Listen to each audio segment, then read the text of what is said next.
Music is to the soul what words are to the mind. Music and words go hand in hand when it comes to English. There are an incredibly large number of idioms which focus on music or musical instruments that we use in everyday speech. So let's try and improve your conversational skills by introducing you to some. One of the funniest idioms I know presents a very vivid image. It's not over till the fat lady sings. It means that we should not presume to know the outcome of an event which is still in progress. It can also be used when a situation is or appears to be nearing its conclusion. So, for example, in a football match, where both teams are neck and neck, and one team scores and goes ahead in the last 3 minutes, a cautious supporter may well say to his friend, "It's not over until the fat lady sings," meaning, don't start celebrating until the final whistle. I don't know whether you like opera, but the idiom probably has its origins in the late 19th century. Richard Wagner was a famous opera composer, and he was renowned for the extraordinary length of his operas. Up until the middle of the 20th century, many sopranos were typically very large and fat. So, in the fourth and final part of his opera The Ring Cycle, the soprano sings at length before the colossal opera finishes, hence the origin. You will often hear the idiom ring a bell. A typical statement might be, "I'm sorry, it doesn't ring a bell." A typical question, "Does that ring a bell?"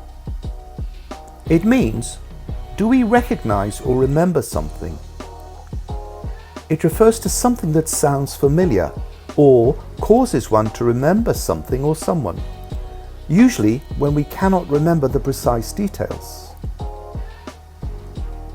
For example, the name of the book you're reading definitely rings a bell. I think I read a review of it in the newspaper sometime last year, and I seem to remember they thoroughly recommended it. This may have its origins in Pavlov's experiments with dogs, where he made use of a bell to invoke memories. Or it may originate from olden times, when bells were used as signals.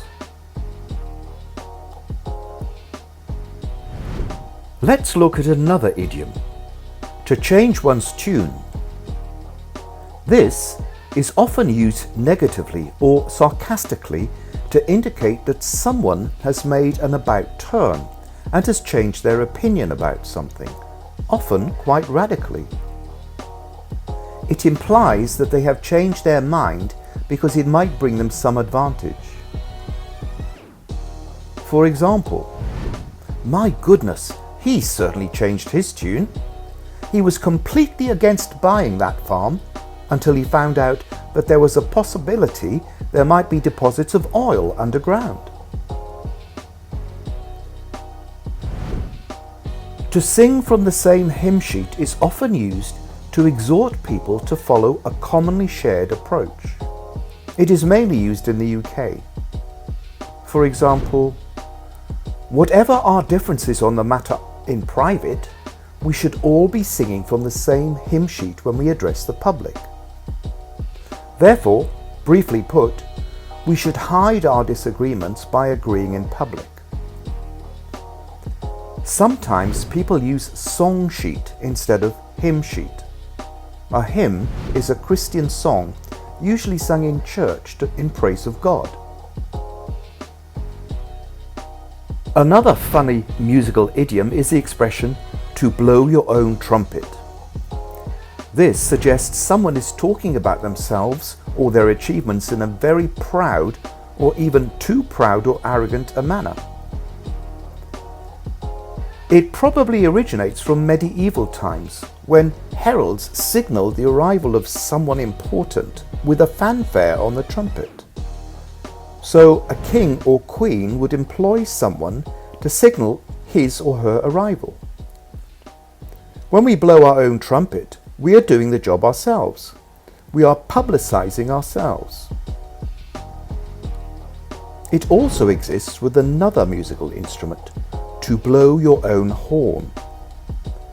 This suggests that the person is likely to brag a lot about themselves. For example, I find him really annoying. He cannot resist blowing his own trumpet, listing all his good deeds whenever we meet. He needs to learn to be a bit more humble. Here is an idiom that actually contains the word music. To face the music means that you are forced to accept the negative consequences of something you have done. Maybe in error or by mistake, but more probably deliberately. It implies that you have created problems and now have to find a solution to them. For example, his teacher finally found out that he had been copying his work from a friend. He's called a meeting with his parents and will have to face the music at the meeting on Tuesday afternoon. We come across the word music in the idiom, "It was music to my ears." It conveys the sense that what you are hearing is exactly what you wanted to hear. For example, when he offered to share his flat with me, it was music to my ears. I had been looking for a place to stay for ages. Here is an idiom associated with dance. It takes two to tango. Tango is a fiery, exotic dance that originated in Argentina. However, this idiom predictably has nothing to do with dancing. It means that there are two sides to any conflict, and both sides are equally responsible or guilty. For example, we will never reach an agreement unless we sit down for a discussion. It takes two to tango. To jazz something up means to add more style, sophistication, or excitement to something, to improve it dynamically, to make something more attractive. For example, we are trying to jazz up our living room by buying some vibrant lithographs to decorate the walls. To play something by ear literally means that you are not reading the music, you are playing it from memory. So, to play it by ear has come to mean not doing something by following the guidelines, handling things as they come without preparation. You have no game plan. You do something spontaneously. For example, I am not sure our plan will be successful, so let's just play it by ear and see what happens. Thanks for watching the video.